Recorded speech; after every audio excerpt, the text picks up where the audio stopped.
Some stories never die. They fester, waiting in the shadows of history, clawing their way back when you least expect it. In the quiet town of Adams, Tennessee, 2025 was supposed to be a year of healing. A year where old wounds would close, where the past would stay buried. But the bell which doesn't rest. She never has. This is the story of what happened when her shadow crept back, not as a legend, but as something terrifyingly real, documented in the headlines and whispers of those who lived it. This is the year the bell which returned, and no one was ready.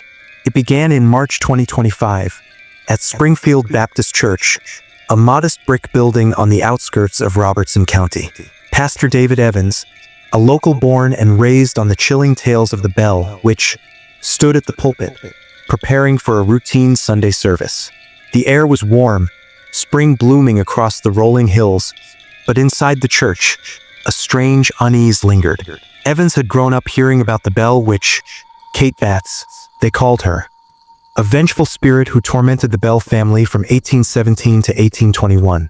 The stories were part of the town's fabric.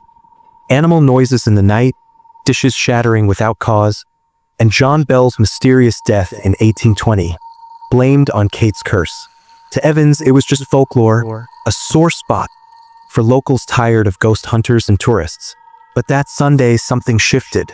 As he met with a family to plan a baptism, the mother dropped a bombshell. "I'm the 8th-generation grandchild of Kate Batts," she said casually, her voice steady but her eyes flickering with something unreadable. Evans froze. Kate Batts, the woman whose name was synonymous with the Bell Witch. The congregation didn't know it yet, but among them sat Bob Bell, the 5th-generation descendant of John Bell himself, the man Kate allegedly tormented to death. Two families, bound by a 200-year-old curse, were about to collide in a way no one could have predicted. And that collision, it woke something up. The baptism went ahead as planned. Two children, 9th-generation descendants of Kate Batts, were dipped in the church's small baptismal pool. The water rippled under the fluorescent lights, and for a moment, everything seemed normal. But Bob Bell's wife, sitting in the pews, felt a chill crawl up her spine. She texted her husband later, her fingers trembling. "The Batts family was here. I didn't know they still existed." Evans, standing at the altar, described the moment as holy, a redemption of a dark past. "What the devil meant for bad, God means for good here," he said in an interview with the Baptist and Reflector in May 2025. But not everyone agreed. Some in the congregation swore they heard faint whispers during the ceremony, words too soft to make out, like a voice carried on the wind.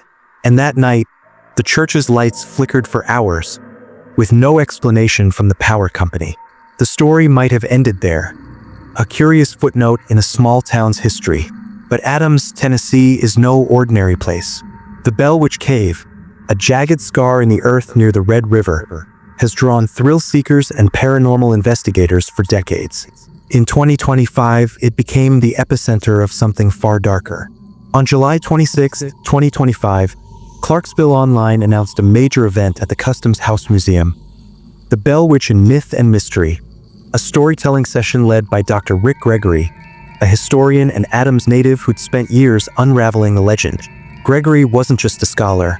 He claimed a personal connection to the witch, a story he'd never shared publicly until that night. The event was set for August 3, 2025, at 3 p.m. in the museum's Turner Auditorium, free to the public but packed to capacity.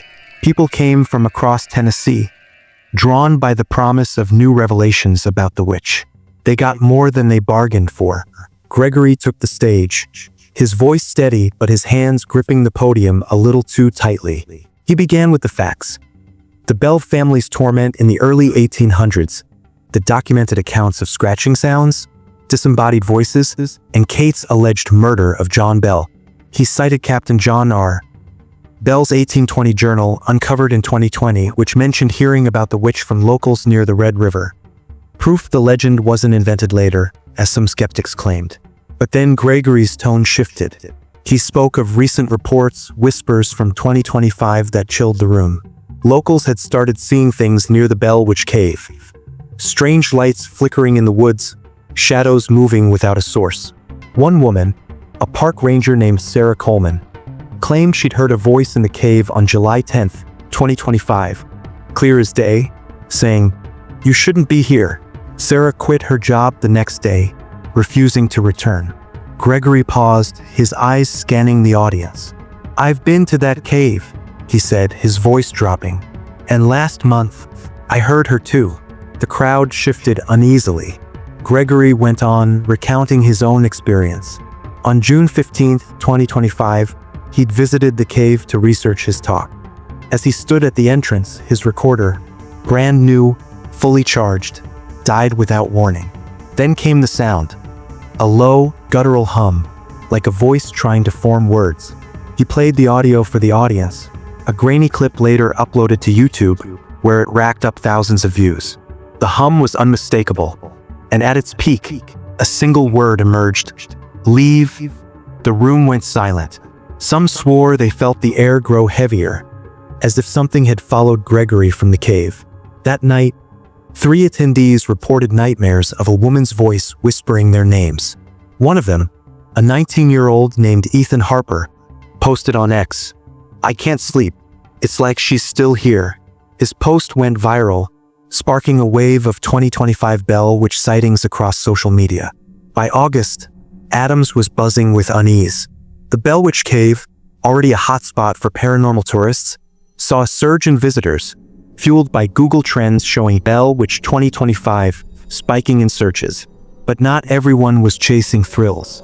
On August 10, 2025, a local farmer named Thomas Reed reported something chilling to the Robertson County Sheriff's Office.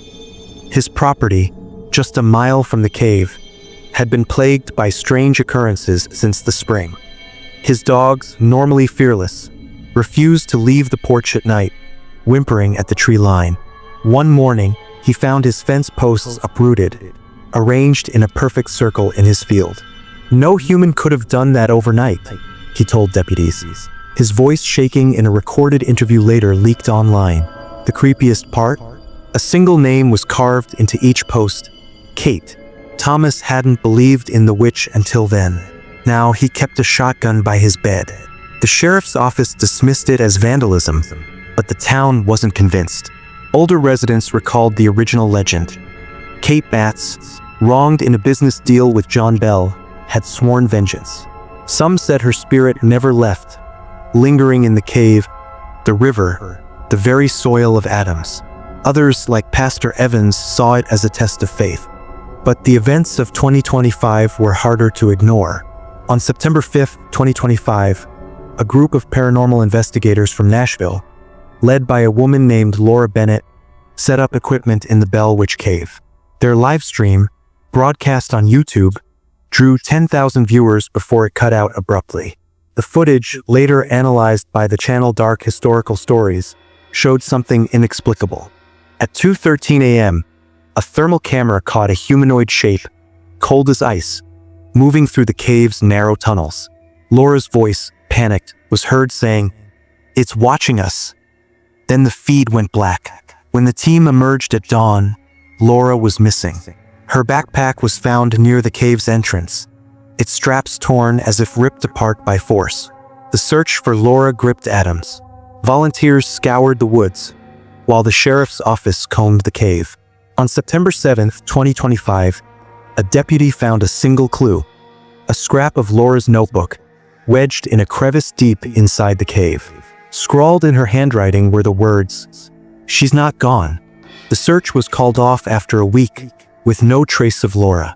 Her team refused to speak publicly, but one member, anonymously posting on X, claimed they'd heard Laura's voice after she vanished, echoing from the cave's walls.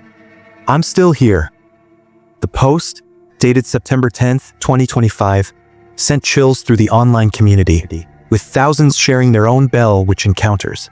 Google Trends showed Bell Witch Cave disappearance trending nationwide.